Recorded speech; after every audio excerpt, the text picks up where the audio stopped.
not paying attention to what's going on. We're not going to get sued. This is the most exposure they've ever had. We're not going to get sued by Sunseed. We'll owe them a bunch of Canadian dollars. It would be worth it if just to see them in court and hope they're still dressed like that. They're like, prove this was you, and they have to perform. Did you ever see that movie? What was it called? Big Eyes with Christoph Waltz. No, I know what you're talking about. I didn't see it though.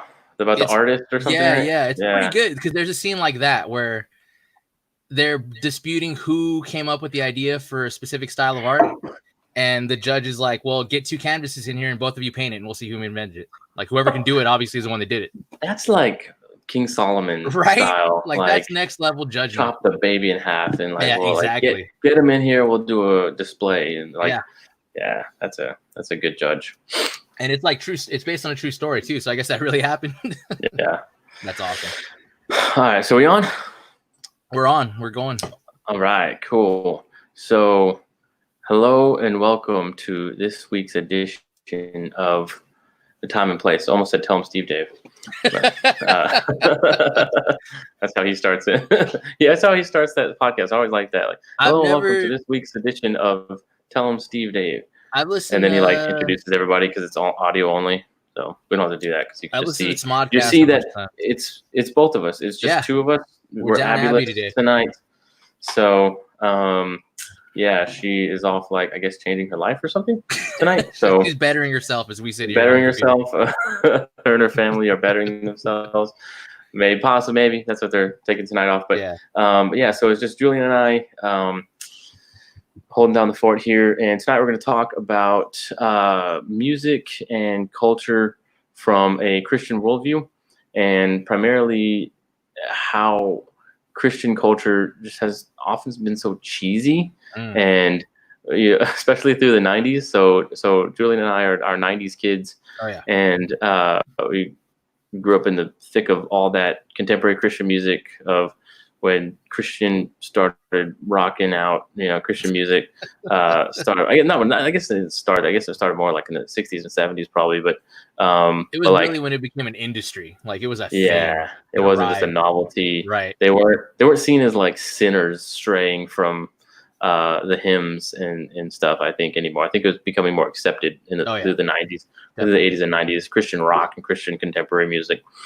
But CCM, contemporary Christian music, has its own little term, CCM. They had a magazine. Do you remember CCM magazine? You could buy it at Family Christian Store? No. So we grew up with, I know my mom will appreciate this. All my Wichita Falls friends will appreciate this. And I guess it's a North Texas thing because Abby was talking about it too. And she's in, Amarillo? Yeah. Mardell Christian bookstore, Christian store. Never heard of it before. It wasn't even just a bookstore. It was a Christian store. It was just, they sold like all kinds of stuff. And that is where you would buy the Jesus Reese's t-shirt and the Spirit instead of Sprite t-shirt. Like all copyright infringement did not care at all. Just ripping off all logos. Dude, my dad for sure had a bunch of those shirts. There was God's Gym, where it was like a Gold's Gym, but Jesus was pushing the cross. Yeah, that was horrible. So there was that one. There was the Gold's Gym with Jesus like on the cross instead of like the guy with the dumbbells. But he's like still jacked. Yeah, he's like super ripped. And but the one I saw was like God's Gym, and he's like on the ground with the cross on his back. Yeah, he's doing like a push-up. Doing reps with the cross on his back. And I'm like, wow, okay. That's weird. Because it's in your face. There was no back. That's one thing I do kind of admire about 90s Christian culture is they were not ashamed. They were putting it out there. They were in your face. Not ashamed at all, even when they should have been. It was just like no one's saying no, or just it was like someone had an idea and they just let's go with it. Yes, this is Spirit. money. Like someone saw Spirit and saw Sprite and thought Spirit, and it's like let's go with that. Gee, what else? What else? Like, just keep going. Look at all sodas, all candy, all logos, and everything. A generation of dads in khaki cargo shorts were just loading up on those. We're like, yes, this is what it means to Christianize the culture. Exactly. This is outreach. People will see this and they'll know I'm hip to the culture. And they'll be saved. They'll see this automatically. Jesus. Then, then Jesus is cool. We're making Jesus cool now. And if we make Jesus cool, then people will like him and then they'll accept him. And we have to sneak it in and just make it cool. Yeah. That was definitely the rationale behind it. Oh, for sure. I mean, that was the music. At one point, it was just like, what's the Christian version of whatever's popular right now? Like, is there a boy band? We got a boy band. I remember that literally happened. There was a magazine called Plugged In, and it was all about like Christian rock, and it was like CCM magazine for kids or for like teens. Yeah, and it was called Plugged In, and they would do like movie reviews of secular movies. So like a movie would come out, and they would do a movie review of it and say, but they'd go into like all the rating and stuff, and if there was nudity, if there was cursing, if there was violence or anything. But they're also, it was actually pretty good. They would give like a Christian perspective of it. Like this movie blatantly denies the gospel or whatever, or like, hey, this was how kind of the gospel shone through. And that was really cool. I really liked like that kind of stuff. But they had a little list one time. It was like, if you like Dave Matthews Band, you would like this Christian. Here's the Christian version of these things. And it was like all these kind of things. And some of the comparisons, I can't remember. I think one of the comparisons was like, I think Dave Matthews Band was like Big Tent Revival. And I kind of see that. Yeah. I was like, okay, and I didn't know a lot of the like secular music at that time, but I remember seeing those, and it was like there was something with like U2. I can't remember who the U2 was, but man. There was one, but that's weird because like everybody sees Bono as like kind of a Christian, and like he's like U2 he's the coolest Christian, Yeah, like kind of walks that line. Yeah. My mom says she got some homeschool curriculum at Mardell. Yeah, Mardell was like, I actually like Mardell. That was a cool place like as a kid going to, because they had like the little Thomas the Train set like set, where you could like play the table like what they have at Barnes and Noble now. Yeah, exactly. They had that, and then they had just like toys. They had like little lions and dinosaurs and things, and just like generic no brand name toys. It was kind of like Hobby Lobby, I guess. It was a lot like Hobby Lobby. It was exactly like Hobby Lobby. It was exactly like. Yeah. It pretty much was Hobby Lobby. It was like a cut rate Hobby Lobby. So we had Family Christian Store was the store. That was like, that was everything. And I found out, actually, I don't know if you listen to the Labeled podcast, but they were going over like the history of getting tooth and nail and stuff into Christian record stores and why it was so hard. As apparently the store that became Family Christian Store started in like 1895. What? Yeah, it was like a family bookstore, and it just slowly morphed into like this juggernaut when the Baptist convention got behind it and pushed it, and that kind of shaped what they sold and everything like that. So that's what it was. It was the Christian store. We did not Family Christian Store, but Lifeway Christian Store. When I was in high school, they came and recruited us to work like their convention as like sales clerks, teenage sales clerks for them. At your high school? Yeah, my high school. Yeah. What was your high school name again? It was Rainbow Hills Baptist School. Shout out to boys the worst become name. Men. Rainbow Hills School for Boys. The worst Baptist school. The most flamboyant name for the most Southern Baptist place I've ever been. They're like completely oblivious. Like irony was completely lost on them. Yeah. They were taking it back. I wish you had seen. Oh my God, it was beautiful. So the elementary school shirts, like the field trip shirts you would wear, they were baby blue, like powder blue, and they had a giant like cartoon rainbow just on them. It said Rainbow Hills, and then it said something like "The promise never ends," which still sounds weird if you don't have the context for it. Like, what does that mean? And why are you leading a line of children with that catchphrase on there? Yeah. It was Jesus touched you. Yeah. Because he will. He touched me. Yeah. Oh yeah. So we're thinking about starting with kind of our introduction to music in general, I think we both pretty much started with Christian music as kids, right? For sure. We just grew up in church, grew up in a Christian home, and so music was just church music. And when we were in the 90s as kids, was contemporary Christian music. So my first tape, I was talking about this with my wife. I thought my first tape was Newsboys, Going Public on one side and Audio Adrenaline, Don't Censor Me on the other side. There's two Christian bands in the 90s. Nice. So there was for me, it was like the trifecta. And I think this is kind of how it was for everybody. It was DC Talk, Newsboys, and Audio Adrenaline. Yep. Were I think the biggest and I think the best of the late 80s and early 90s music, Christian rock music was DC Talk, Newsboys, and Audio Adrenaline. That was the trifecta, at least for me, was of bands. You could sell out any arena in the country with those three bands, with the churches in town. Every youth group would have gone to that. Yeah, every youth group. That was the big thing of the early 90s.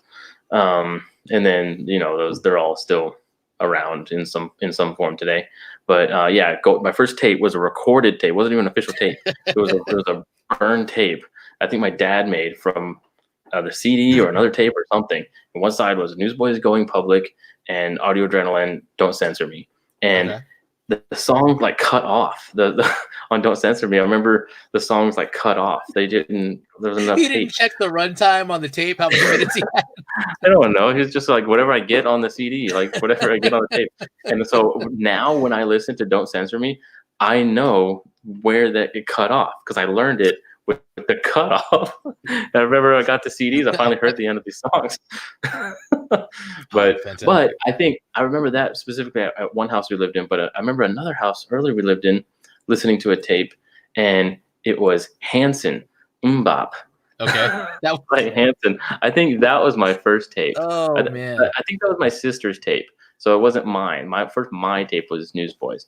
And then my first CD was also Going Public by Newsboys. Okay. So my first tape really and my first CD were the same thing, which was Newsboys. So I don't remember. Really, my first tape would have had to have been DC Talk. I think without question. Yeah, it was probably Free at Last. I think Free at Last was the first tape I got because I remember going to a DC Talk concert. It was when Billy Graham came to town, and it was Billy Graham's here, everybody get on board. So DC Talk was touring. Yeah, they opened for Billy Graham. Literally, they were his opening act. They were the opener. And we were walking through the lobby, and I remember seeing the CD for Jesus Freak. And it was the first time I saw a CD. I was 10, 11 years old, and I didn't know what it was. I thought it was a small book. I was like, that's a really weird thing to sell at a table with music.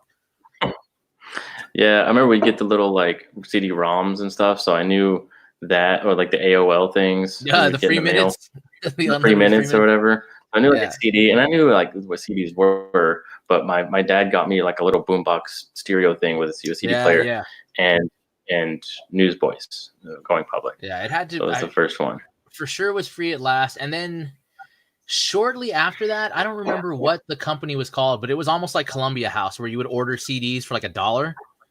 Oh yeah, my parents went nuts on that because they had one that was just Christian music. So they ordered everything. It didn't matter if they had heard of it before. They were just whatever they got, they were ordering. So rapid fire after that, it was Rich Mullins, Michael W. Smith, all the Newsboy stuff. MXPX. That was the first time I heard MXPX was on a sampler from that label. It was a CD called Seltzer. I'll never forget that. Oh, I remember that. Yeah, it was a Christian rock compilation. So it had Plank Eye, MXPX, random bands like that. Yeah. So that was pretty good. Yeah. Mm-hmm. Yeah, I remember that. I had one too. It was called Extreme Worship, and it had a snowboarder on the cover. And, of course it did. And it would that one had it came with a bag of Doritos. Yeah, it came. That one had I Want to Know You, and which later people started calling In the Secret, and which I did not appreciate because I was that song is. I learned it on guitar. It's called I Want to Know You, but it starts In the Secret, in the quiet place. So it's it became In the Secret. All right, whatever. And then Audio Adrenaline, in the early 2000s or mid 07, 08-ish became Audio A or something. I remember that. Yeah. And I was rebranded. Like, Audio A? You mean Audio Adrenaline? And they're like, Audio A. Audio A. I was like, that's Audio Adrenaline. They've been out since like the 80s. So, yeah. Yeah, Take Me to Your Leader was Newsboys. That was I think that was my first concert, I think, if I remember right. I still kind of like that CD. That was kind of a cool CD. Great CD. It's super weird, and I loved it. Yeah, Take Me to Your Leader is really freaking great. I have God Is Not a Secret. So I learned this, that Newsboys, Going Public, Take Me to Your Leader, those Entertaining Angels, those albums were really freaking good. And they were mostly written by this guy named Steve Taylor. And you know Steve Taylor? I know Steve Taylor, yeah. Yeah, he was like the writer, the lyricist for Newsboys. That's crazy. At that time. Yeah, because he had his own kind of career in the 80s. Yeah. Of like what we're talking about, of like, but Steve Taylor was before his time. Oh, big time. He had some really good songs, and people, I think, just weren't ready for it. They just weren't at all. He was trying to do Newsboys kind of stuff in the early 80s, and people just were like, didn't care for the rock thing. But man, he like made it good. He was like really doing good stuff. He had a song called Lifeboat, and it was about, there used to be a game, I guess, like in the 50s or 60s that kids would play in school called Lifeboat. And what they would do is they put all the kids like in this little lifeboat, and they would say, you're a baker, you're a doctor, you're a mechanic, you're a teacher, you're whatever. And they would throw people out according to who's more important to society. Okay. And so like, baker, you're gone. Or like, so it was a practice run for right now. Yeah, like janitor, you're gone. Doctor, we keep, and whatever. And so, and it was like super controversial, and it became like, okay, maybe we shouldn't really do that anymore. And so but Christians, I guess, were kind of saying that, like, hey, this isn't right. Like, this is, we're all created in the image of God, and to be, equal. And so they stopped playing that game. And but he has a song about that and how like messed up that is. Well, I remember my first experience with Steve Taylor was in my youth group. I was like 12 in my youth group. There was a DVD that had the Newsboys on the cover, and I thought it was like a concert movie. So I was like, "Oh, can I borrow this?" And the youth leader was like, "Yeah, you can borrow it. Just bring it back next week." So I took it home and watched it, and it was a movie. It was like a movie starring the Newsboys, directed and written by Steve Taylor, about them. It's as weird as it sounds. It was literally, you remember the song? Oh God, what is it? It was the one about I remember reality. Yeah. In reality, it was that song, but as a script for a movie. That's a great song too. A great song. So the whole plot was that Phil Joel ran away to join the circus, and through happenstance, he meets the Newsboys, and they put on a show to save the circus or whatever.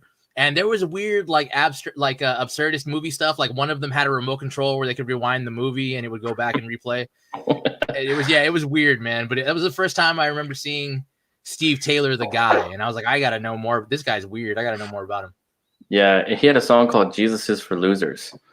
And it was really good, but it was about, it was that title, it was that, like, and I think that's why he like was ahead of his time, of like having a song called "Jesus Is for Losers," and he's talking about like the last shall be first, and like it's not like people who love Jesus are losers. It's only the losers win kind of thing, and like the Beatitudes and the downtrodden and the meek shall inherit, so.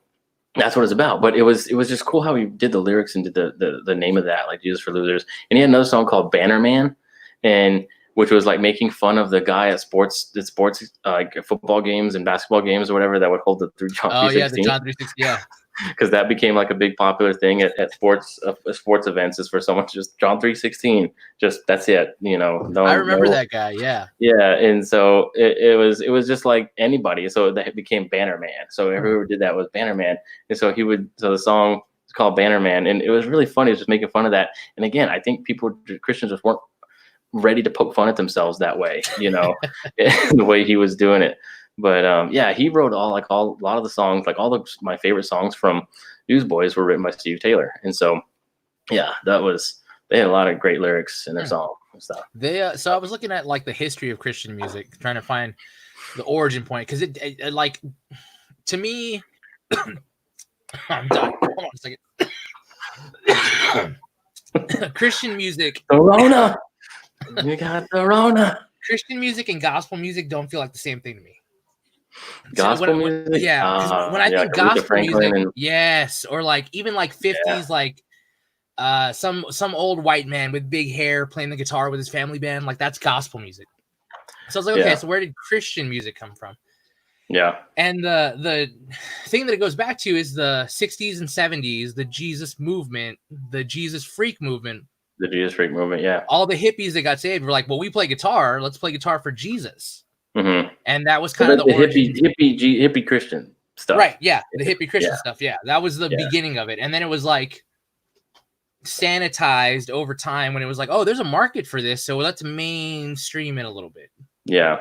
And that's where you get your mom just mentioned, like, the one who I remember when I was a kid was my mom's jam was Amy Grant. Amy Grant, yeah. Amy Grant was like the pop star of Christian music. Yeah. Yeah, she was the Mariah Carey of. Yes, she was the Queen of Christmas too before Mariah Carey.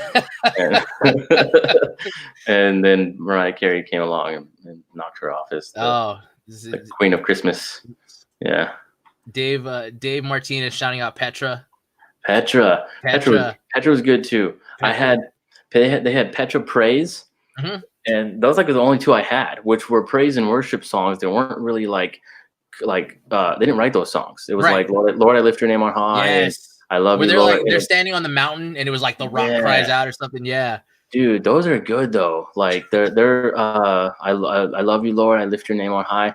Gosh, it was really good. Petra Praise 2 specifically was like, I remember the cover of that was like a guy holding up the crown of thorns from a shot from below, and I drew that with my pencil. I like drew the album cover. So I thought it was like so rad, I drew that. I found one today that I'd never heard of called The Choir.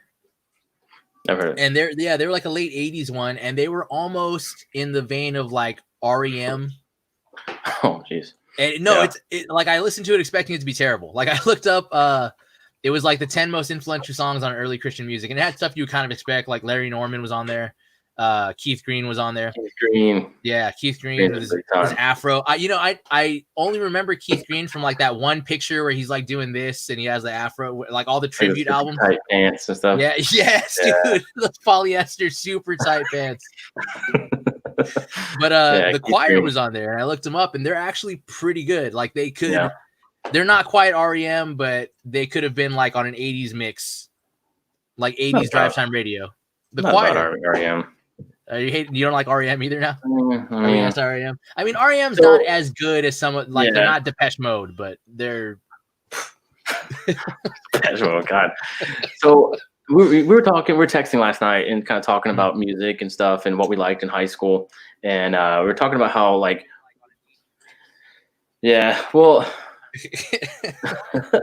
like dad rock.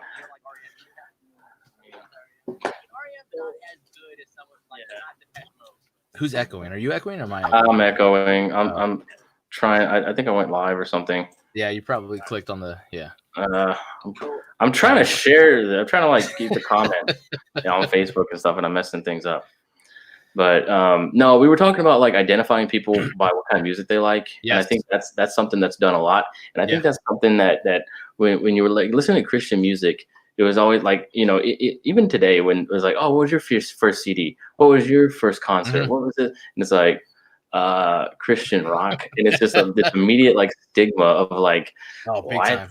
Ugh, like. But I mean, it's a little bit warranted. Like going back and listening to some of the Christian music is not good. And like Jesus is my friend. Like if that's I think for a lot of people, that's the context of Christian music and culture and stuff that people have is like Ned Flanders and this cheesy, corny, dumb. Okay, anything Christian entertainment is going to be dumb because it's going to be this like censored Beaver Cleaver, Keith Green kind of thing, or like the Bill Gaither or something. Like anybody singing and like Christian stuff is going to be the big hair choir. Yes. Oh, you know, just everybody's the weird, wearing a suit. Yeah, the polyester, like just the corny thing. Hey, are we live? Are we on live? I think might have knocked us off. It says we're still on hold. Let me refresh. On Facebook Live. Yeah, I'm double checking. Let's see. It has it. Okay, Facebook is having a problem, but it's on Facebook's end, it says. But we're still going on YouTube, so worst case scenario, we'll just re-upload it. But it looks like we're still on. Yeah, it should be good. We're still on the time and place thing. Let's see. Was live. Let me see. I'm pulling it up now. Sorry. Here's Ernie, short and sweet. Live tech. Just take us live. I'm. Okay, let's see. Yeah, it's still going on YouTube. It's just having it has a little exclamation mark over Facebook, and it's saying that Facebook is having a problem.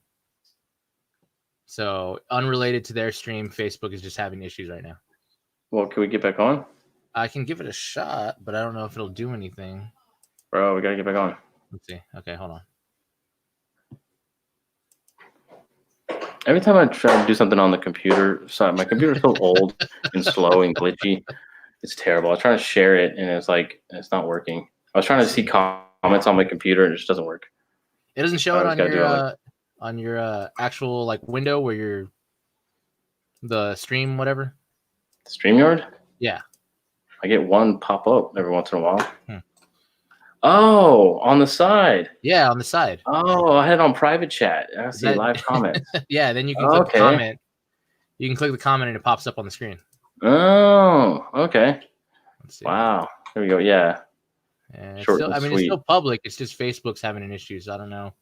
We're not live. We're not on Facebook Live right now. I mean, we're live on YouTube still, currently. But no one's commenting on YouTube. Well, yeah. Oh man, my Aunt Eddie said, "Remember Striper?" Dude, Striper. I remember Striper. I remember them as a cultural point, but not as that was too much hair band. That was too much like we're a hair band. Yeah, they were. Yeah. Petra was really good. Petra was like actually really freaking good. And it sucks because I think there's so much good Christian music, and it gets overshadowed by like Sunseed and the corny stuff, you know. And it's just it doesn't get a fair shake, I think. But you can't just argue the case every time you talk about Christian music with people. Yeah, I mean that's the problem. You know? You're gonna be like, okay, hold on, let me let you listen to this, and then you'll see. But they've already kind of checked out because also no one wants to listen to a band called the Newsboys. Why? I don't know. That just sounds like if someone told me that, I would be like, I don't want to. That's Audio Adrenaline is a good band name. Like it's a pretty. Their name is better. Their name doesn't fit their sound. That's a good '90s band name. Yes, Audio Adrenaline, right? Some Kind of Zombie is really good. I mean, that's a good song and pretty good album too. Some Kind of Zombie is really good. Yeah, so that was like us like growing up, or at least for me, that was growing up like through the '90s was like Newsboys, Audio Adrenaline, DC Talk, you know, a lot of different stuff. I remember it was like in middle school when I started kind of branching out to other things, and the first like band I remember getting into that wasn't a Christian band was we're back on Facebook. Got it back on, yeah. All right, cool. Sorry, we're back. Keep commenting. Keep bringing the comments. I don't know what happened. I think I kicked us off or something. We talked too much about CCM artists, and they got their political clout on us. Dude, they're connected. Yeah. But so the first secular band. So the first secular band I started getting into was the Beatles. So that was like the first like non-Christian band that I like got into and started listening to, and it was because there was a movie that came out in the early 2000s called I Am Sam with Sean Penn, and it has an all Beatles soundtrack, but covered by modern artists, covered by other people. So like Strawberry Fields and Let It Be and like all the big hits by different artists. And I got the soundtrack for I Am Sam, and I loved it. I was like, man, this is really great. Like I just love all this music. And then I found out after I had the soundtrack, and I was looking at these things like written by Paul McCartney and John Lennon, and I was like, oh, these are Beatles songs? What? And so I started listening to the Beatles to like find those songs. And I think my first one was like the Beatles One album was Okay, yeah. just came out, and it's like all the #1 hits and stuff. Right. So I listened to that, and that was I liked that a lot. And then I got Let It Be, and I just like went down that road of like Beatles, and it was weird because I was like 13 or 14, and it was like okay because it was my grandma listened to it, so we kind of like so it couldn't be that bad. Yeah, it was like, oh, my grandma was like, oh, you like Beatles, and it was like because she was like one of those screaming fainting girls in the 50s, like with the Beatles. She had Beatlemania. She was Beatlemania like crazy. That's awesome. Yeah, so she was like in like the Beatle, like chasing them down the street and stuff. But yeah, so it's just so the Beatles. I got really into the Beatles, and I really liked that a lot. But then I didn't like a lot of like hippie music or whatever, and I didn't care for like their sitar Hindu phase and stuff. When they got real Krishna. Yeah, but like the White Album blew me away. Like their music just kept blowing me away. That's the thing. It was like, and when we were talking about music and like music tastes, one of the big things that I learned in high school to remember was hit and miss.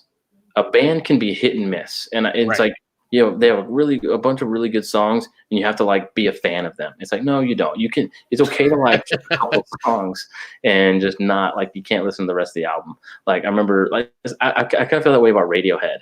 How like I spent a lot of time in high school like trying to really love Radiohead, and and I would say I would consider myself a Radiohead fan, but I can't listen to all their albums just straight through. You know, we have a lot of really great, amazing songs, but like I just can't listen to an album. The Beatles, I could listen to an album. I could listen to all the way through. Right. And yeah, that was like the first like branching out. And then my dad started getting me CDs, and he got me POD. He got me a POD out. The one with Boom on it. The big, I remember the crossover hit. The big, yeah, that was like a big one. That was like, that was a crossover hit. Yeah, that was like a Christian band with like a big, that's right. They were like on movies and stuff, like secular movies and whatever. Yeah, and play on the radio, and Alive and stuff, and you know, all those. And I really liked it. It was really awesome. But they were like weird Christafarian, like Christian Rasta dreadlock, kind of weird, you know, and they looked like ghetto, like at least Audio Adrenaline and Newsboys weren't like tatted up in dreadlocks, you know. It was like they didn't look like a weird crazy band, but POD really did. And I remember my mom probably might get mad at me for talking about this, but I remember because my dad gave me that CD. And my mom was like, what is this? They're not, this is, because they're kind of like that quasi-Christian, weird, like, I don't know how great their doctrine is, or like, what is this Rastafarianism? They're saying like Jah, you know, it's like Jehovah instead of God. And nothing without Jah. And it was weird. And yeah, she was iffy about them. Yeah, it was true. So I had this, but I was like, well, my dad got it for me. Like, well, my parents got this for me. It's okay. Like, it's allowed or whatever. But my mom was like super iffy about it. Right. And I remember, so this is a really personal story and like a really personal, like point in my life that I remember. So my parents were divorced, so my dad was always lived in like a different state. And so I didn't really have him around that much. It was always, I would say I have a good relationship with my dad. But it was always like summers and holidays and stuff. And just didn't see him a lot. And he was in the military, deployed and moving and stuff. So, but I would say we had a good relationship and a good, you know, like it was good. We were tight. And so he got me this album, and so I was listening to it and I loved it and it was awesome. And I remember, so when you're a single, you don't have a dad, and everybody at church does have a dad. You kind of collect father figure kind of people, you know, and I kind of seek out sort of mentors and people, Christian men.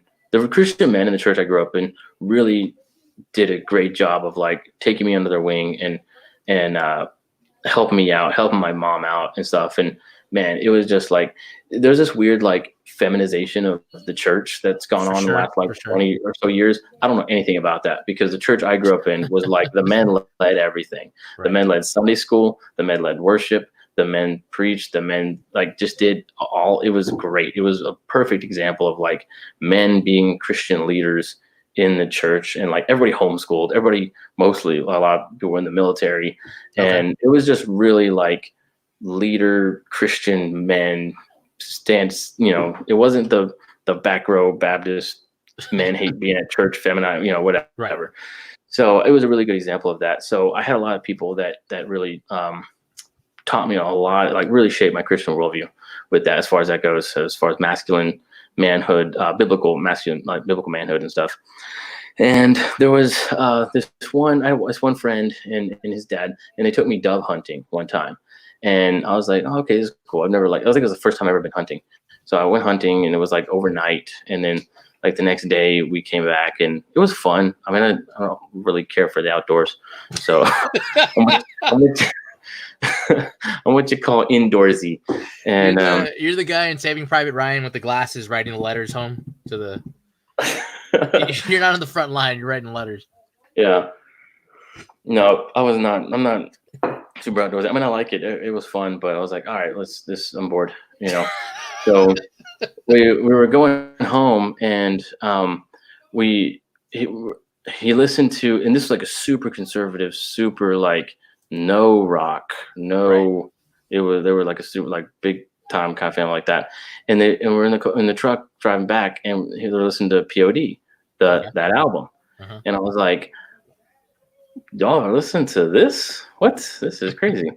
And I said, hey, I was like, oh, I like this song, and he's like, yeah, and I was like, yeah, I have this CD, and he goes, yeah, this is your CD, and I was like, what? And he's like, yeah, your mom wanted me to talk to you about this. And I was like, it was like that white guy blinking, like, it was definitely that moment of just like, what? And and he just like went into very kindly, very lovingly, very compassionately, went into Jah and Rastafarianism, and they're not really talking about our God. They're talking about the Rastafarian God. Right. Different. And I didn't really know anything about that, but I was like, well, I don't know. They're not cussing, And so, and I don't know. It was very weird, because I understood what he was trying to do, but it was like, it kept landing on like, my dad gave me this album. It was like, I know that you're one of my like kind of mentors at church, and you're wanting to take care of the widow and the fatherless or whatever, but I have a dad, and he gave me this album, and he said I can listen to it, and you're not my dad, and I understand what you're saying, but my dad said I can listen to this, and so I'm going to listen to this, and it's not bad, and it's okay. And it was kind of like a pointed mark of like, it wasn't, I don't think he was overstepping bounds as far as like father figure or whatever, but it was like, I understand what you're trying to do, but I have a dad, and he said this was okay to listen to, so I'm going to listen to it over what you have to say, even though if the theology and the doctrine, whatever, is true, whatever. Like I was like, I don't really care about that right now. And so it was kind of like, I think if I didn't have the sort of like fortification that the men in my church had given me, I think I could have reacted really bad of like, you're not my dad, some kind of crappy little attitude about it or something. But I think I did really just understand what he was trying to do. But it was like, I have a dad, and this isn't for you to say, kind of thing, But right or wrong, whatever. That was, I just remember that point of like, and I also remember like, was this like a setup? Like did you even want to take me hunting, or was this just a setup talking about the CD? Or like, what is this? Like, is this all fake? Like, and I didn't think so. I think he really did like genuinely cared about me. So, but it was just kind of weird of like, this is my CD. You're just like lecturing me about it. Like, that's weird, but so now POD, especially that album, like always kind of reminds me of that hunting trip where I was like lectured about the dangers of Christafarianism and stuff. The only time anyone's ever encountered Christafarianism was during that window when POD was popular.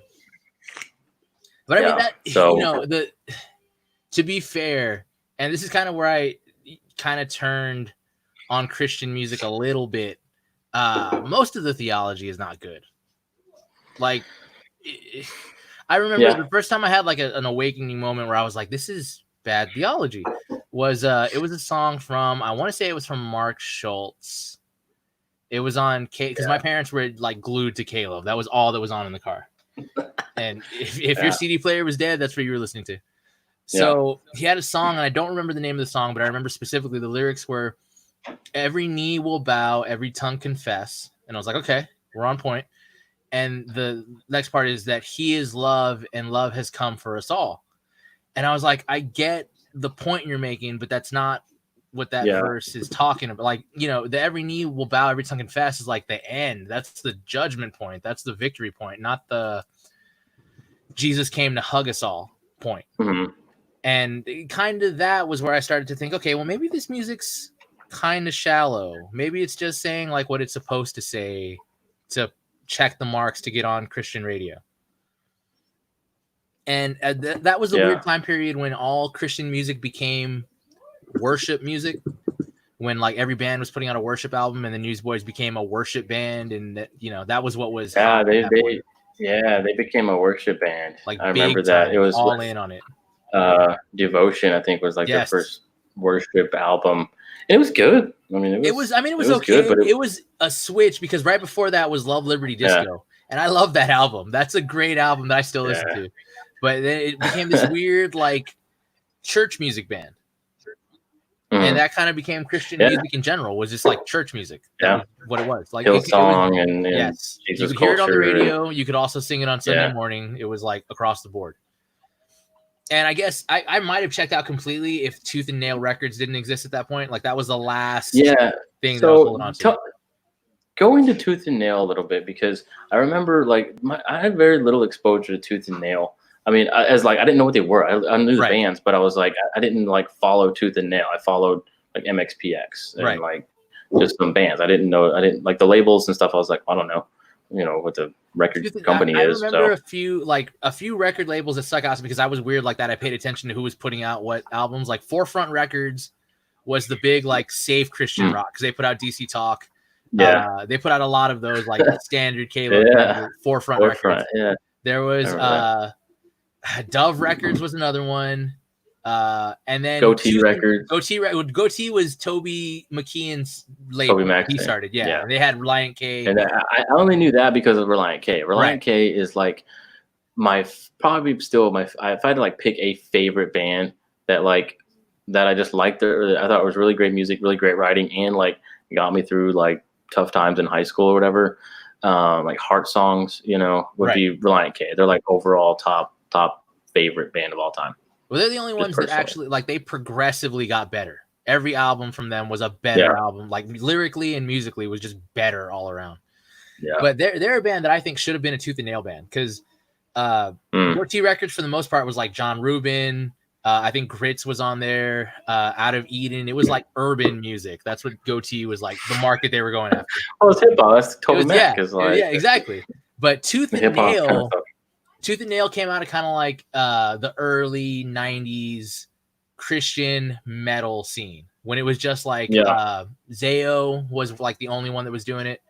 And it was started by this kid named Brandon Ebel when he was like 19. He dropped out of college. He worked at a record label, and he decided he wanted to start one. So he got a loan from his grandpa, and with like some absurd interest rate. And he was like, this contract doesn't really work for me. And he was like, well, I'm the only one who believes in you, so you can take it or leave it. So he took it, and he called it Tooth and Nail, because the early days were so slim that he was fighting tooth and nail for everything that he got. So that's where he got Tooth and Nail. And that was his whole thing, is like, there's these great hardcore alternative bands that I know people would like if they could hear them, but nobody hears them.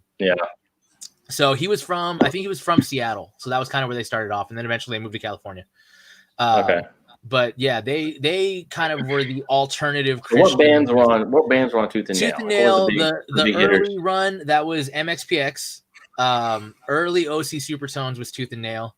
Man, who else did they have? Tooth and Nail was like all the alty bands. So like, no, Five Iron. They have 5 Iron Frenzy. They passed on 5 Iron. 5 Iron was a 5-minute walk, and they got the demo and they passed on them because that wasn't really their scene. Yeah, big time. No, because they were into like the Dogwood, Plank Eye, Slick Shoes, Ace Troubleshooter. Those were all Tooth and Nail, like kind of pop punky bands were where they were going. And like OC Supertones was like ska though. Well, that was he tells the story. It's hilarious. So it was 5 Iron Frenzy. He did not want to sign the OC Supertones. He was like, completely, you guys suck. I don't want to sign you at all. And the way he tells the story, they cornered him in a room and were like, what do we have to do to get you to sign us? And he was like, hey, get a solid sound. Because he said at that time they had like ska, but also polka, but also hardcore. Like they were doing everything. And he was like, you guys are a pretty good ska band. Just play ska and maybe I'll sign you. But that was after MXPX left and they were hurting. So MXPX is the Tooth and Nail band that broke out. Like that's the band that went mainstream from Tooth and Nail. Yeah. MXPX was like punk rock. Like that like if you had a skateboard and you went to church, you listened to MXPX. Yeah, for sure. My uncle who was my uncle who doesn't listen to Christian music really showed me. He like found out about MXPX through like the skate crowd. Right. And then found out they were Christian and was like, oh, my nephew's a Christian. He skateboards. He might like this. But he like showed me MXPX. I was like, oh, this is really cool. my mom had a friend who also had a son who was like my age. We had nothing in common. Like we were completely opposite in every way. But we both liked MXPX. So that was all we were like on the same page on. We would trade CDs. Did they have Starfly? Did they have Starfly? Yes, they had Starfly and Joy Electric were both from them. Starflyer, They're but where I got heavy into them was like second wave Tooth and Nail when they had Under Oath, Anberlin, May. I love May. May for me is what Reliant K is for you. May is like my the Everglow is my favorite album of all time. No, I couldn't do Anberlin. I couldn't do Under Oath. I couldn't do Norma Jean. I never liked Norma Jean. I did like Under Oath. No, it was the other one, like Norma Jean and like Demon Hunter. Project 86.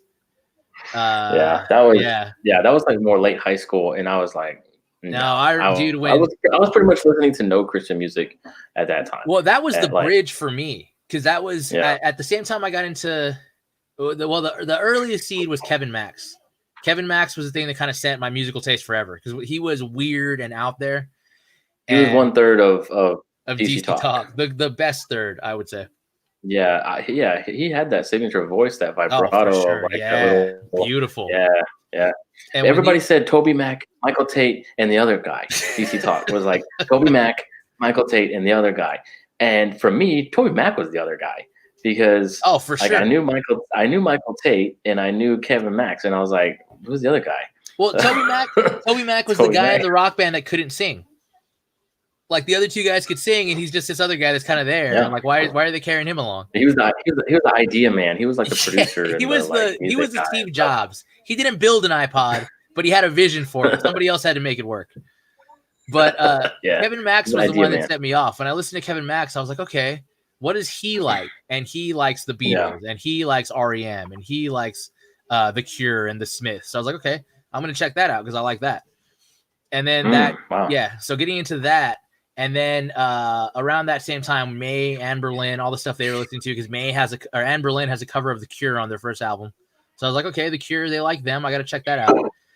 And then right around that time was when I started listening to My Chemical Romance too. That was the band that really broke it for me. When I found My Chemical Romance, I was like, this is all I need for the rest of my life. And that's the thing is like, that's a genre. That's a category of music that like all your bands fall into one category. Like for me in high school growing up was like, all my bands can't fall into one category. Like I want to be Impossible to Place. That was my thing. It's like I don't want to be an emo kid. I don't want to be one of the like burnout hard rock like weird Cradle of Filth kids or something.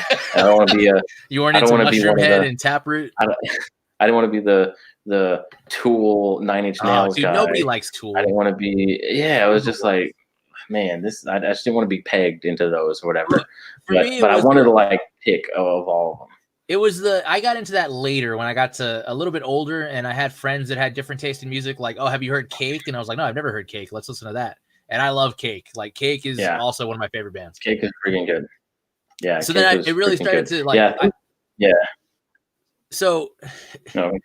that was when I had to wrestle with kind of the idea, maybe for the first time, because when you're in high school, when you're in junior high and you're in youth group and everything, it's all Christian music. And all you know is this music is good and that music is evil. And it's not like that music's kind of bad. Don't listen to this one. This one's not good, but this one's okay. It's like, no, that music that's for the world. That's for the devil. That's what my mom's favorite word is, heathen. Like she uses that frequently. That's heathen music. And so I was like, okay, well, my parents told me that. It must be true. So let's talk about that, because that was something we kind of talked about too, of like there's always we think of music in like Christian music and secular music. Right. So there's like the Christian world, CCM, that whole thing. And then there's the secular music, and it's just all bands that are not Christian music. And it's so when someone says like secular music, that's like saying a secular rainfall or something, or like a secular sunset. It's like, well, what are you talking about? Like, well, it's not about God. They're not. It's like, well, everything is like the idea is that Christ owns everything in this world. So, and it points to the idea of Christian music versus secular music points to like a two kingdom theology and this dualism that a lot of Christians have in mind of like there's Jesus' kingdom, and then there's the devil's kingdom, Satan's kingdom, and his power and his thing, and they're fighting for our souls over, and they use music and they do these things and stuff. It's like, no, there is God's world, and there's one kingdom and rebels to that kingdom. Right. Yeah, I mentioned before. It's like we have a one kingdom theology, and it's King Jesus and his kingdom, and then there are rebels to that kingdom, just rebelling against the one kingdom. There's no power. They don't have their own nation. They don't have their own, like, you know what I mean? So and so when it was a secular music, that really is like a secular sunset or a secular tree or something. It's like music is just music. Like God created music, and everything glorifies God. Everything was created to glorify God, and everything can glorify God. Now those things are perverted, just like love and freedom and peace and justice. Those all only make sense in a Christian worldview. Now they're taken from those things, and we worship. We use it to glorify man instead of glorify God, and that's the difference. So there's not secular music. There's music that glorifies man, and music that's being twisted and perverted and distorted to glorify man instead of God. So, it referenced this comment because I was thinking about this today about all life is worship. That is a very Reformation idea. Like that was Martin Luther's idea that if we're all priests in Christ, then everything we do is a holy act. There's no division between the sacred and the secular. Like the cobbler is as much doing work for God as the priest is. The priest doesn't make anyone any more Christian than anything else. Believing in God makes you a Christian, and all work that you do in that sense is Christian.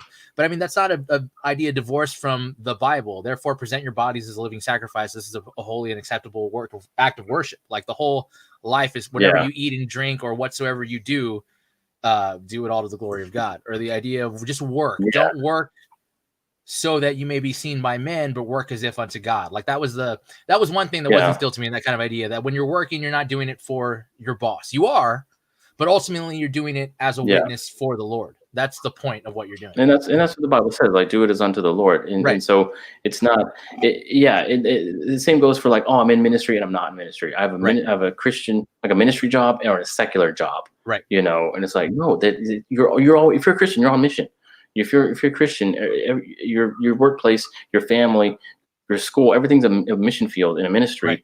And it just looks different. And that's what you are, to be the pastor to those people and to represent Christ. So, I mean, it is different as far as teaching and being held to a higher standard. But as far as Christians working and doing, there isn't like, oh, it's lesser because it's not in direct ministry. It's not full-time ministry. You're not a pastor or a missionary, and you're a mechanic or a lawyer. So you're not really, it's less than, it's less noble or less whatever. And it's not like that. We have to get that out of our heads. And I kind of translate that to music, as far as like music is just a thing. Music is sound waves and vibrations and rhythms and drums and plucking strings and all these things. And we can do those things to the glory of God, just like we can eat to the glory of God, just like we can tie our shoes to the glory of God. Like everything is done to the glory of God. And I think that's where like,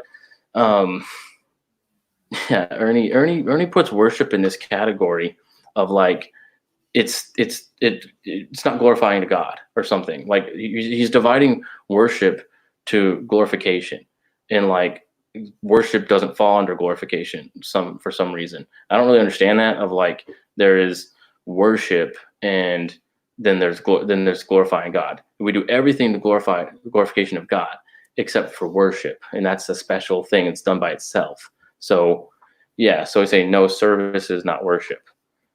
But I mean, proskuneo does not equal latria. Yeah. So yeah. Well, I mean, we don't think that's such a foreign concept.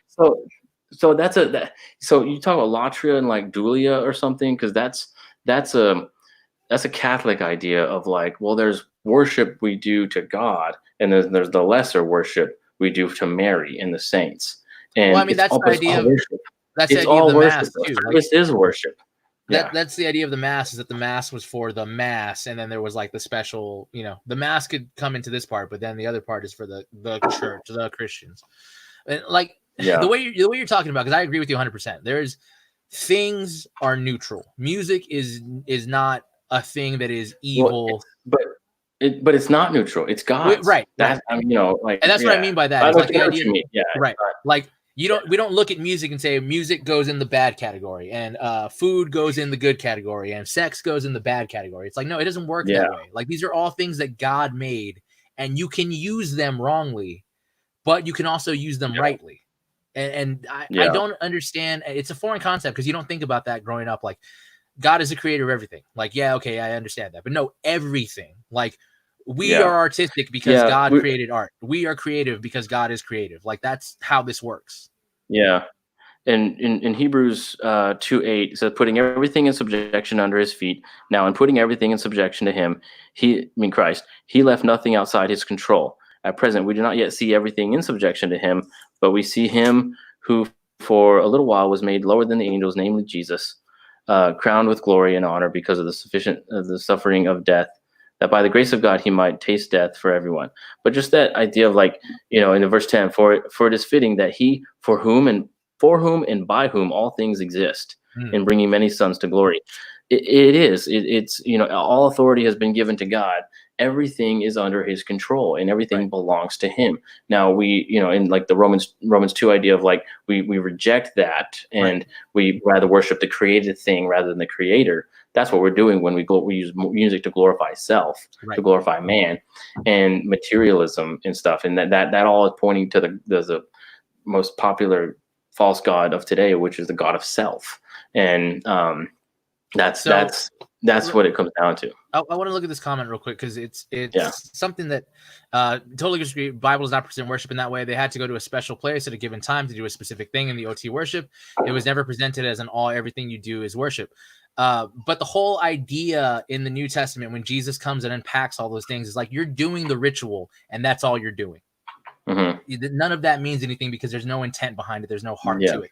And that's where you get the idea of I desire mercy, not sacrifice. Or a day is coming when you won't go here or there, but the true worshipers are those who worship in spirit and on this mountain, on that. Right. Yeah. Doesn't matter. You missed the point. Yes. They worship as this mountain. He's like, forget mountains. Right. And that's not, That's not. Yeah. It's not just isolated. It's not limited or constricted to those things. Especially glorifying God, and I still understand the difference between like worship and glory, right? We're glorifying God, and we do that and glorify God in all things. I mean, and the whole idea of the kingdom of heaven is like yeast, that when a little bit of yeast is dropped in the dough, it leavens the whole loaf. Like the kingdom of God is expanding to every area of life and culture and everything. It's not this isolated thing that's over here. Like I worship on Sunday. That's when I worship. The rest of the week, I don't. Well, then you're not doing it right. Because your whole life is a living sacrifice presented as worship to God. Yeah. It's this little bubble we put in of like, well, church is the worship time, and everything else I'm not, I'm not worshiping God right now. I'm not glorifying God at this second, or I'm not glorifying God when I do this or that. But you are in that, like, do everything. It's the glory. Like, I just don't understand. Like, you're never off. It's like this isolated time or whatever. But I mean, we are off. That's why culture is where it is, because we do turn it off. Yeah. We turn it off and we walk out the door. Yeah, we keep it at church and we keep it at, like, as our weekend activity, and it's like we don't make it a part of our everyday thing. To throw it back to DC Talk, that's the quote from What If I Stumble that I think it was Brendan Manning that said it.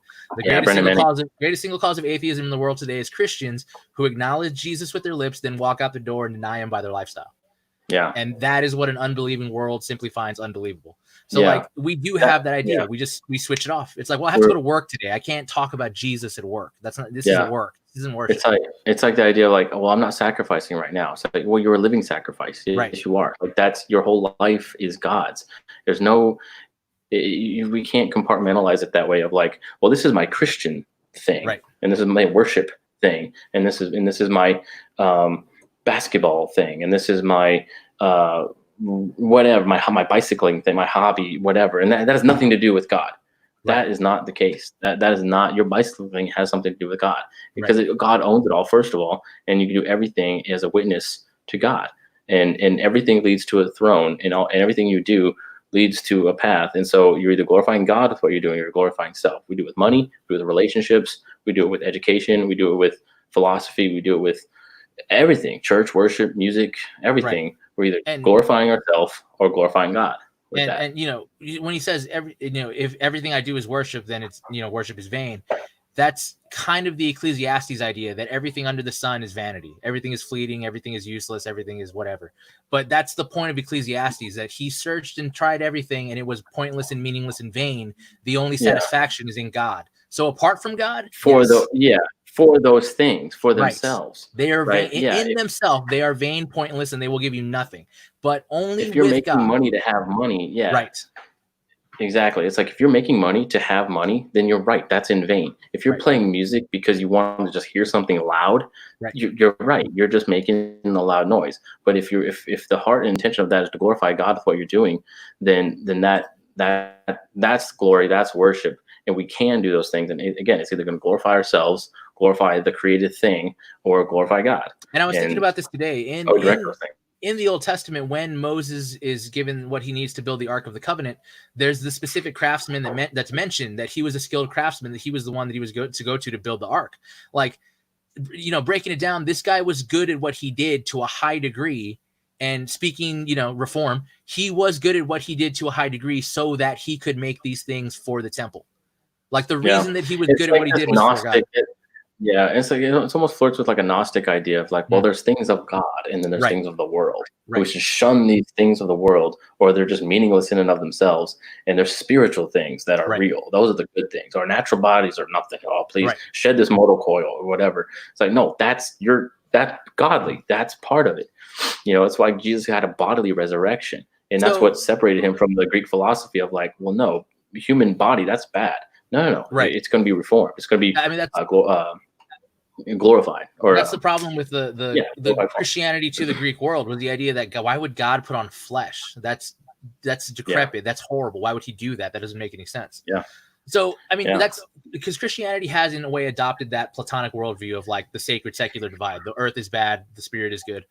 Obviously, it's two kingdom thing too. Yeah. And we reject that idea wholesale. So it all belongs to God. It all belongs to God, and should be redeemed for God, for his glory. But John Piper talks about eating he eats like a McFlurry Blizzard or ice cream thing or whatever once a year to the glory of God, or something, that just the taste of that God has blessed us with, and all these things. And it's like, it's true. Like, Piper is really good about pointing to that idea of everything is the glory of God. Right. And that's, like, literally everything, all your pleasures, all desires, everything can glorify God, and we ought to be doing that. Right. So, I mean, looking at that, because going forward, both of us, we're both fathers, so we both have sons. We're both and you have a son and a daughter. Going forward, how do you think, not only for yourself but for them, to guide them in that, to walk kind of that narrow road of, like, okay, there is no thing that belongs to Satan, but these things are clearly unwise and bad. Like, how do you apply that to culture and music going forward? because I feel like we have to do that every day. Whereas there's very few artists that I would say wholesale, like, yes, avoid them completely. There's nothing redeemable in anything they do. Yeah, I know. So we watched that thing, and I would encourage other people to watch it too. It's on YouTube. It's called Hell's Bells, The Dangers of Rock and Roll. And that sounds like a super, like, clutching your pearls kind of thing, like rock and roll, oh my goodness, but it goes into like AC/DC and Marilyn Manson and just like the super hardcore, like satanic, a lot of satanic imagery, Slayer, right, the pentagram, those kinds of things. And it goes into that. But I was impressed that, because we always had, I knew about that Hell's Bells documentary because my mom had it. She probably laughed. She, like, we talk about it. We had that, like a VHS, and it was like an 8-part VHS set or something. Yeah, something crazy. And I always remember we had it, and I didn't know anything about it, but I never watched it. But because it does show like a lot of crazy stuff. I think a kid from, it goes into like really, like, it doesn't hide a lot. It censors stuff, but like it doesn't hide a lot. It shows like the truth of, how insane some of these people get, like spitting blood and like, how they're biting the head off the bat, it's like weird stuff. And, so I think what that all is from, and it kind of leads to your question, like, about our kids and stuff, of, I think the Bible thumper, sort of beaver cleaver, button down Christians were freaked out by Elvis and the Beatles and in rock music with the shaking the hips, and it was just like, no, we're not doing that. And so people like AC/DC and Alice Cooper capitalized on that, and I think just played up the whole devil thing as a shtick. I don't think they actually believe in Satan and believe in God and worship Satan instead of God. Like most Satanists are atheists. They don't actually believe in it, and it's Satan, the devil, or because they don't believe in heaven or hell. They just believe in self. Again, it's that God of self. And so that's what they're doing. And they're just doing the Satan thing to freak out the Christians. And guess what? It works. It does. Works. And it sells. It all just, it's sensational, I think, for the most part.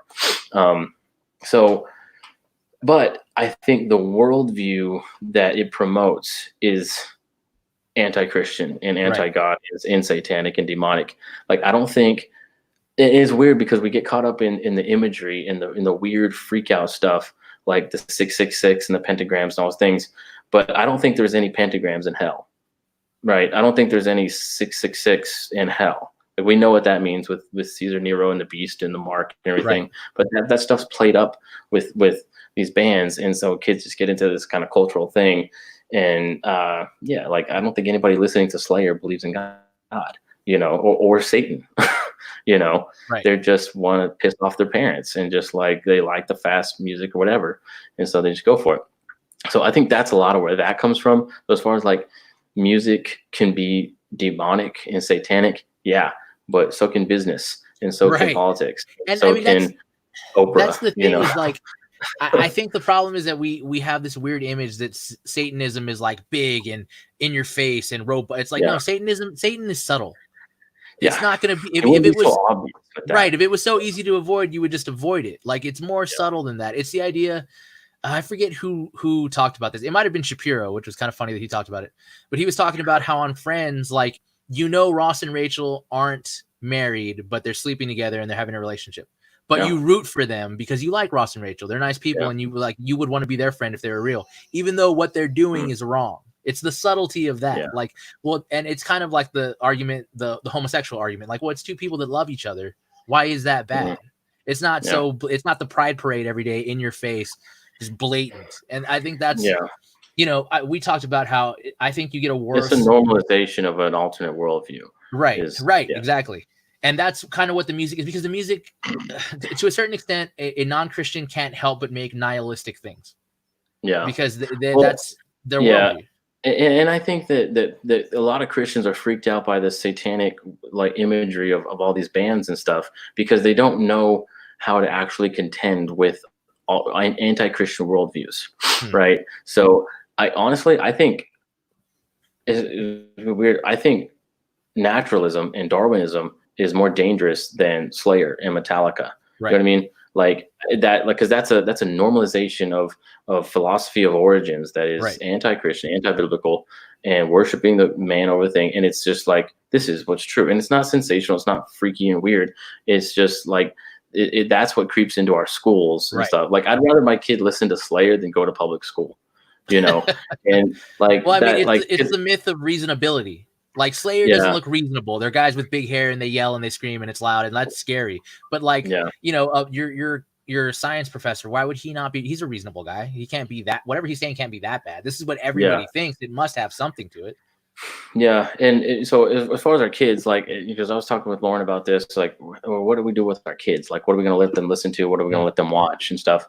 And what I want for my kids is what I want for myself, and I think what I want for all Christians is to approach cultural things, everything that the world has to offer in an analytical way, in an analytical, understanding way, even evolution and Darwinism and naturalism and nihilism and communism and different philosophies and stuff. I want to know, like, I want my kids to read the Communist Manifesto, not because I want them communist, because I want them to know how to contend with the communist worldview, right? I want them to read Darwin. I want them to read Christopher Hitchens, you know, because they're going to read Christopher Hitchens and not become an atheist, right? They're going to go to a college biology class or whatever, and not become atheists or not become a naturalist. So, but that comes from knowing Christianity. That comes from knowing the Bible, having a good apologetic. I would say a presuppositional apologetic that deals with reason and logic and morality and all these things, and understanding that God owns all those things and everything that, like, love, morality, reason, evil, all these things don't make sense outside of a Christian worldview. They only make sense in a Christian worldview. Naturalism has nothing to offer for a basis for morality or reason or anything. They are reasonable and they are moral, but they have no basis for why we ought to be being that way. Naturalism cannot provide an ought. It only just tells you what's happening. This lion eats their cub. We don't say this person ought not to drown their children, right?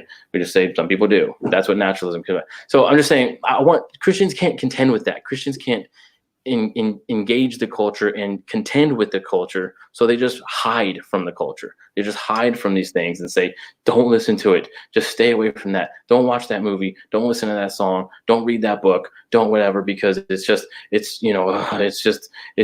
bad juju just having a Quran in your house. And it's like, no, like, I don't want to. That's a weak-minded Christian who knows nothing about Christianity, don't know how to defend Christianity. So I want my kids to know how to think, know how to defend their faith against those things. And I want them to read the Quran. I want them to read the Book of Mormon. I want them to read Darwin and Hitchens and everything, because I want them to know how to contend with these things and evangelize to these alternate worldviews. So, and that's what I want for my kids. I want them to study and analyze culture and other worldviews in that way, because ultimately all culture is promoting a worldview.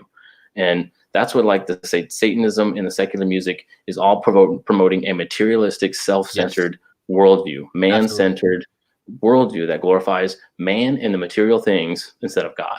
So that's what all it boils down to. It doesn't go to Satan. It doesn't go to those things. Like, all those things, just because there is no satanic kingdom. There is no, you know what I mean? Like, there's no, like, No, I feel you, because that's it.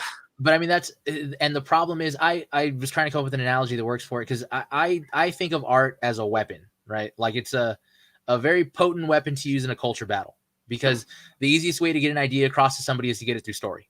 Like, hard concepts can be understood really easily through story. That's why how you can express ideas like heroism and sacrifice and the greater good and giving of yourself for your fellow man.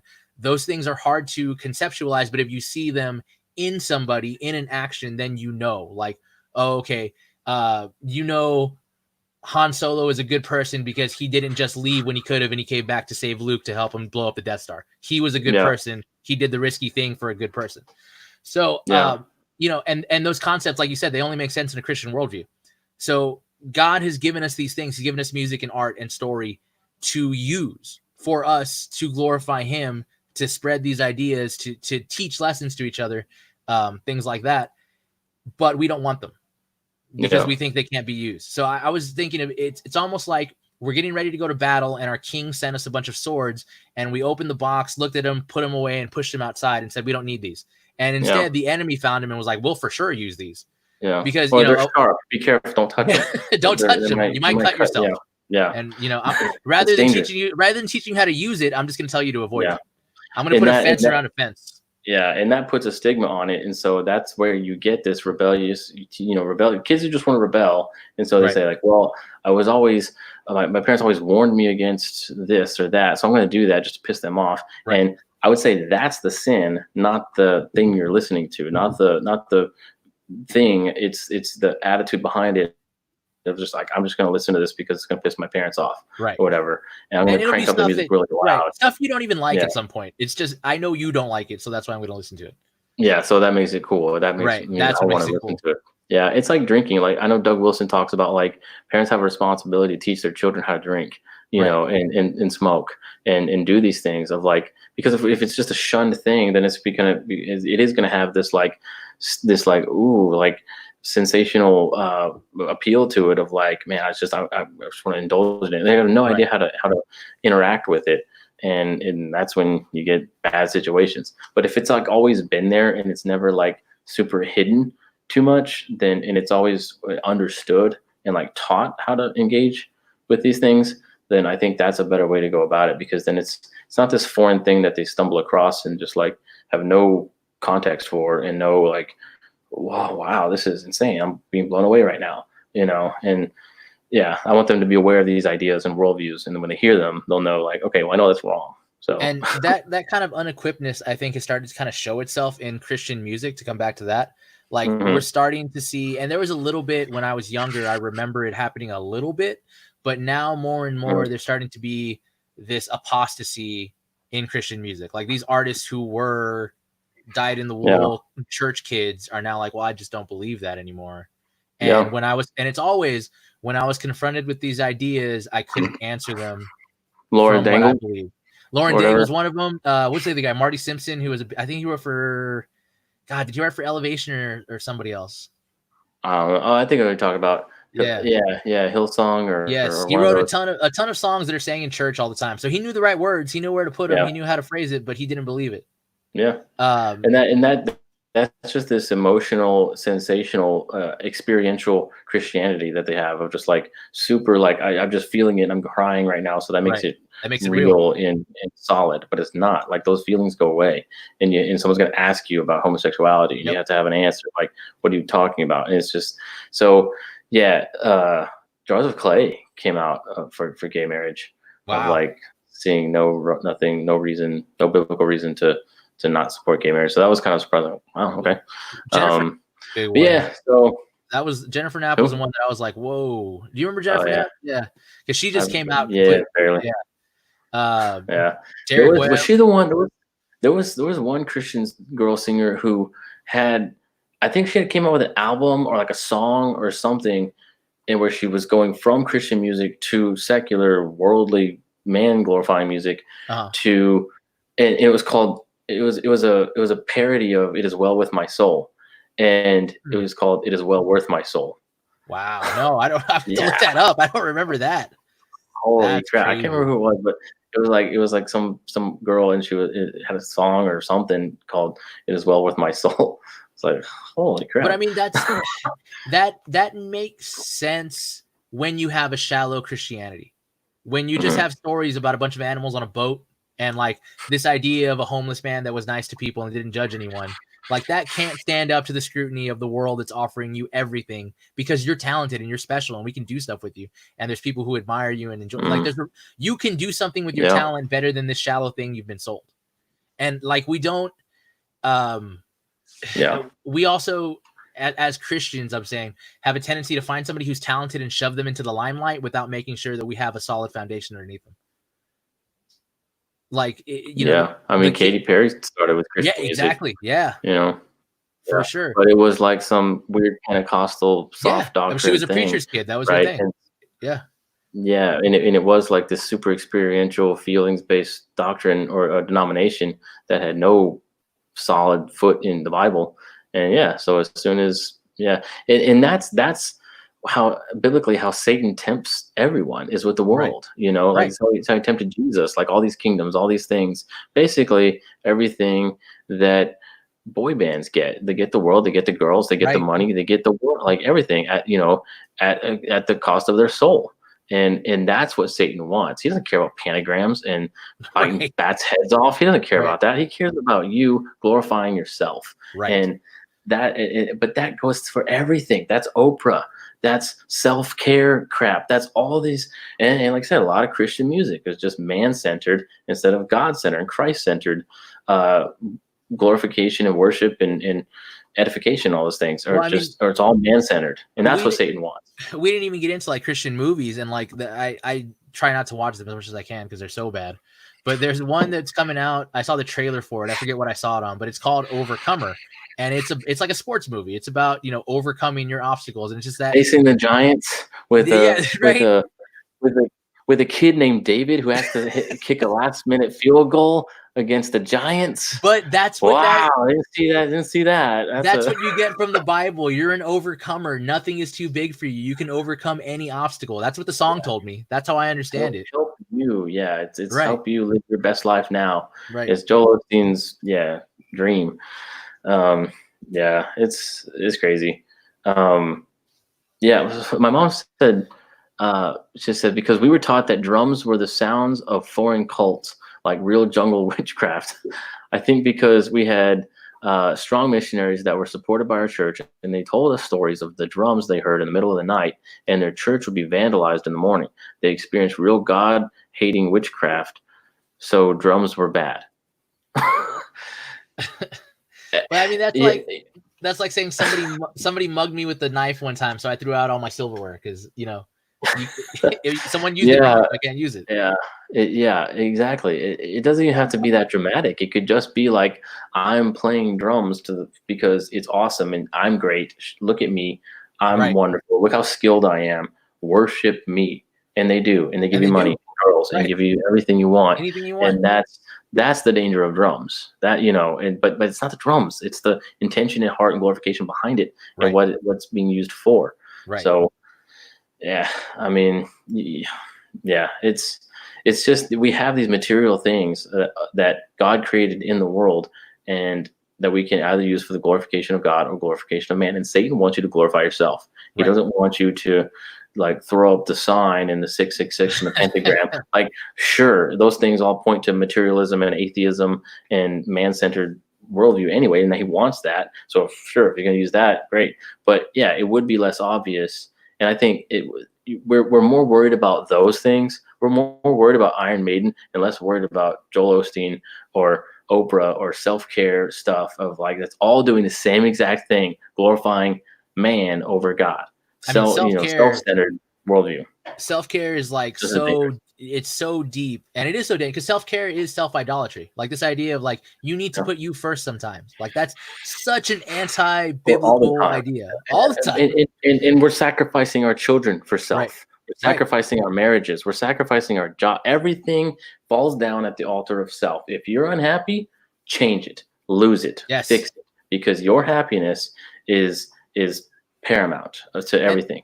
That's what kind of blows my mind when like you do talk to conspiracy people who are like, oh, well, this music is for Satan. They sold their soul for this or whatever. It's like, you don't have to go looking for secret child sacrifice. It's on the street corner if you're trying to find it. There's a building that advertises for it. Yes. Like, it's out in the open.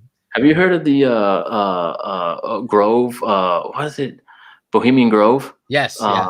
The conspiracy theory where all the world's most powerful people get together in some with the owl, with the big owl, Molech god, and they're like worshiping him. Yes, and it's real. This is a real thing. This is not a conspiracy. This is this happened. Bohemian Grove. This happens, and they burn a bundle of sticks at a altar, a idol, a graven image of Molech, and they burn a bundle of sticks, and they have a speaker with loud screams that are supposed to be like the thing dying, and it's supposed to be like a baby.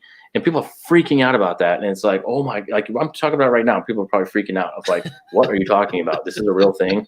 Yeah. Robes, chanting, everything. Sacrifice on a real idol. And people are so freaked out about that, but they're not freaked out about Planned Parenthood and abortion, the mass real thing you can see justifying killing our own children at the altar of ourselves, for the economy, it's the same thing. People used to sacrifice their children to Molech for financial well-being. Right. We're doing the same exact thing. Well, I want to go to college. Well, I'm not ready to have a baby. I'm not ready, whatever. So I'm going to sacrifice my child for my own financial well-being, so the crops will grow, so that I can go to college, so that I can. It's the same exact thing. We're doing it all over again. And I think we that just, that too.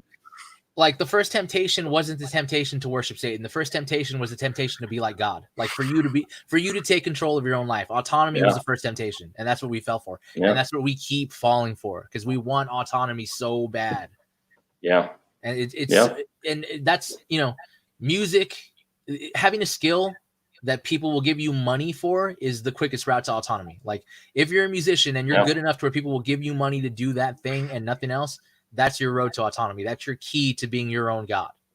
And they're literally caught, like, I don't think anybody would see Eric Clapton as like a satanic thing, but people, like, one of the most iconic pictures is spray paint graffiti. Clapton is God.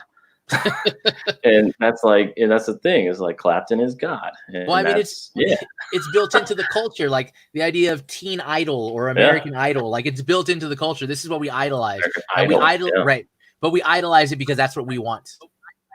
Like I'm a fan of this person because they're capable of having all the things. To be rich and famous, right? Yeah. And if you become rich and famous, you have it. You made it. Like that. There's nothing higher than being rich and famous.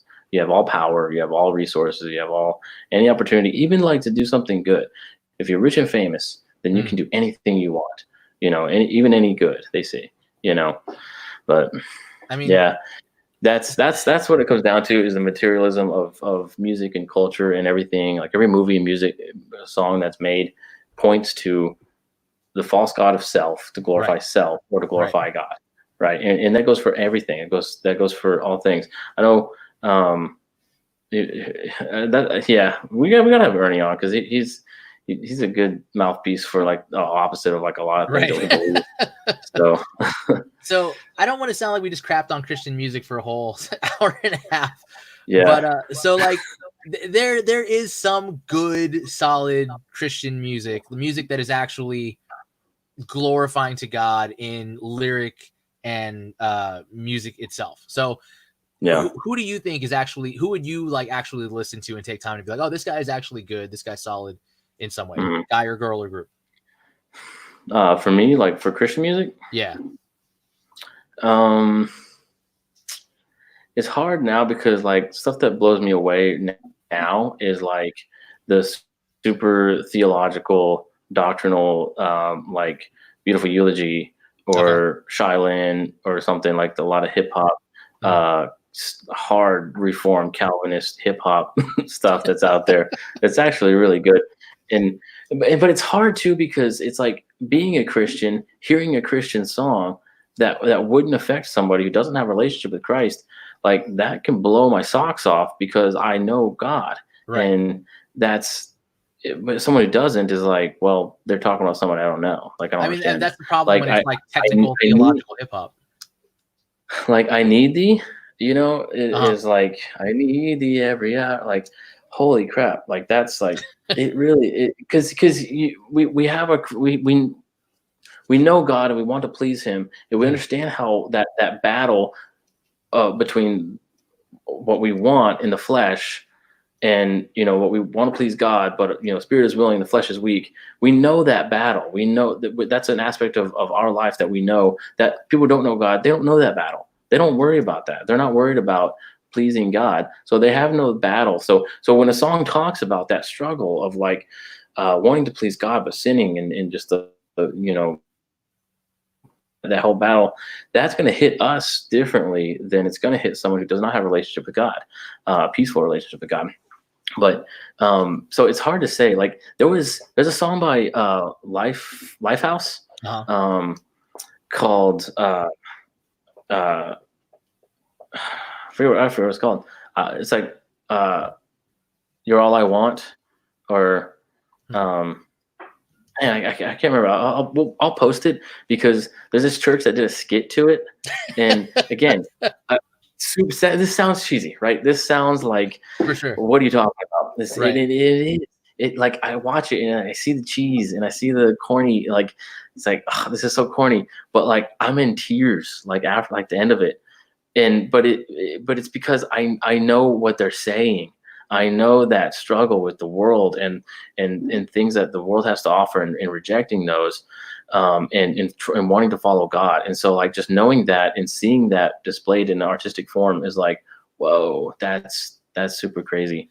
But I would say just overall, like more mainstream, I'll say Reliant K. I mean, Reliant K, I think, is just a really good band. They know what they're doing. He knows how to write a song. It's just very clever, very like a lot of like punny stuff. Like he has this one lyric that's like, I'm sweeping up the seconds that tick off the clock. I'm saving them for later when I'm too ticked to talk. And it's like, wow, it's got kind of layers there. So it's like writing like that. But then also like one of my favorite songs is "I Am Understood" by Reliant K. Great song. And man, like that's just, it's amazing because it is all about like before I even speak, you know my thoughts, and before I even speak are so simple yet so beautiful. And like, so it is just this, because I think that's a lot of something, especially in high school, growing up hearing that, because there's a lot of like, I'm not understood. Like, right. I just can't express what I'm saying. I don't know. I have these feelings, I have these thoughts, and I just want to express them. And just to know that God knows that, and you don't have to articulate it perfectly, that the Holy Spirit can intercede for that, and like intercede for your prayer, and like you are understood, is a big deal. That's a big deal to like, for at least in high school for me, was huge. But Reliant K is really, really freaking good. I can listen to a whole album just all the way through. It's really, they're not hit and miss at all for me. I just love everything they do. Well, what was the one he wrote? Forget and Not Slow Down. Man, that is a heavy, honest album. So good. Yeah. I've been listening to their album. Is it's really a really good great. one too. Yeah, no, that's a solid one. Like who I am, who I've been, and I hope I so hate consequences. Like I so hate consequences. Running from you is one of my best defenses. Yeah, it's like, could we just stop right there and just like, can I just say I'm sorry and just leave it at that? Because I don't want to look at things I've done. It's like, we just want to apologize. We don't want to face any sort of consequences. And it's like, can I just say I'm sorry and be done with it? Can we just move past this? And it's a lot of thoughts like that I think especially Christians have that are really played out, like that's really well articulated by Reliant K. So man, they're just good songs, just good music. Two Lefts Don't Make a Right might be my favorite album they put out. I think Jefferson Airplane might be their best song. I love that song still. It's so good. But I've started listening to John Mark McMillan last year. I don't know if you ever listened to it. It's a little more if you like Mumford & Sons or Iron and Wine, he's kind of in that vein. But David Crowder Band with that. I would say. He wrote David Crowder Band. Well, what's John Mark McMillan wrote How He Loves for David, that David Crowder made famous. Yeah, that's the Sloppy Wet Kiss version. Yes. Not the Unforeseen Kiss version. Yeah. Oh man, but he put out an album called Mercury and Lightning that's really good. He has a lyric in there that's like, it's like cutting to the core. It's like you said, like when you've struggled with it, it hits so much harder, where it's talking about how the lyric is and come to find out all the things I do to feel young only make me old. It's like that idea of like the things that I pursued. It's like just back. It was like, oh, that one hit hard. Kind of pathetic. Yeah. Yeah. But yeah, I mean, Rich Mullins always has been cool too. I love Rich Mullins. He's like next level as far as lyrics and theology go. And watching him play a dulcimer, which I've never seen before, was pretty cool. I'd say David Crowder's a big one. They're really like skilled, right? Musically, just like really great musicians and just amazing songwriters and just performers, and it's all solid stuff. Like they have a song "You Are My Joy," where he's just like screaming that, like "You are my joy, you are my joy," and then you set me on fire. I can't remember. Like it's like so good, but it's just talking about like just this exploding out of you. Just I can't help but praise God and just like you are my joy. That's it. And even like if you can, the old early 90s Newsboys stuff is still pretty good. Take Me to Your Leader is a great album. Yeah, so Going Public Going Public is good too. The Truth or Consequences song, where like the guy's talking about like the girl falling for the bad guy and stuff, and it's like poster child for the Christian single, dumped on more than a birdhouse shingle, and it's talking about like, being a Christian and dating, and then the girl's like just going for these douchebags or something, and it's like, well, why? Like, what is that? And it's talking about love that waits its turn and stuff, and it's really good. It's just like, again, that was just like stuff that Steve Taylor wrote that song, and he actually like has that voiceover in that song, and again, it was just, nobody was talking about Christian dating in music. Like that wasn't a thing back then, in the early 90s. So for the Newsboys, they were doing that. But DC Talk is really good. Yeah. Christian dating wasn't a thing. You were supposed to kiss it goodbye, and you courted. That was how you did it. Dude, I'm waiting for Joshua Harris to come out with "I Kiss Dating Girls Goodbye" with his gay book. And we'll do a review of it when it comes out. He's already divorced his wife and rejected Christianity. Oof. I'm just waiting for the "I Kiss Dating Girls." Yeah, man. Yeah. And what a great way to hide that too, to just say, "Oh, I don't date." Like, well, now we know why. So just because we got a request to talk about old hymns, I like old hymns, especially growing up in Baptist church. Like, I knew a lot of I kind of like old hymns more than I like modern worship. Yeah. Well, if you want solid theology, I mean, some of those, sure. especially like Christmas carols, like have a lot of like solid theology. Yes. Like Joy to the World. Joy to the World is like solid, Talk about the rocks, hills, and plains redeem the sounding joy. It's like just the rocks are crying out. So even Hark the Herald Angels Sing is like pretty solid. So you're just talking about like it's We Three Kings, where it has the whole line about see him now, we crown him arise, God and King and sacrifice. Like that's a real heavy idea boiled down into a really simple lyric. Just to think about, yes, he's God and also King and also sacrifice. Like whoa. All in one whole, So, Jars of Clay has an album that I would recommend. Actually, if I could recommend one album to everybody listening, it would be that. It would be Jars of Clay, an album called Redemption Songs. I remember that, and it's them playing old songs, like old kind of hymns, slightly updated. They're not rock. It's not rock. It's more kind of folky a little bit, but man, it's really freaking good. They have a lot of good songs. Like there's one, Let Us Love and Sing and Wonder. That's a really good one. Or God Be Merciful to Me. It's like a song of Psalm 51. Okay. Man, it's because it's talking about like, I am evil, born in sin, thou desirest truth within. Turn my contrite heart. It's just like really like, I am evil, born in sin, you desire truth within. And like, it's really, really freaking good. It's just like good. It's awesome. And it sounds great. It's awesome. But yeah, I would for sure. That's a good one. Yeah. If you got Spotify, John Mark McMillan, Mercury and Lightning is such a good album. It's so good, like front to back. It's one of those you can put on and listen to the whole thing all the way through. And if you wasted part of your life, you're really gonna relate to it, because all of it's about that idea of like, I did it all and it did nothing for me. Like this is nowhere. He's got a line talking about the whole idea of it's called Mercury and Lightning because he talks about how he used to think of God the way the Greeks thought of God. Like he was a deity and he was powerful, but he wasn't personal.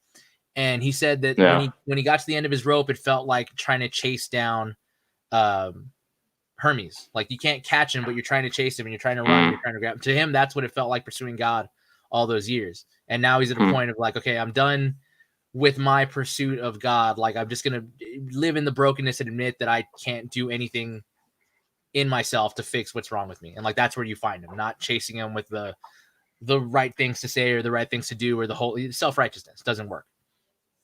That's really good. Or also the metal version of A Mighty Fortress from Radio Free Geneva.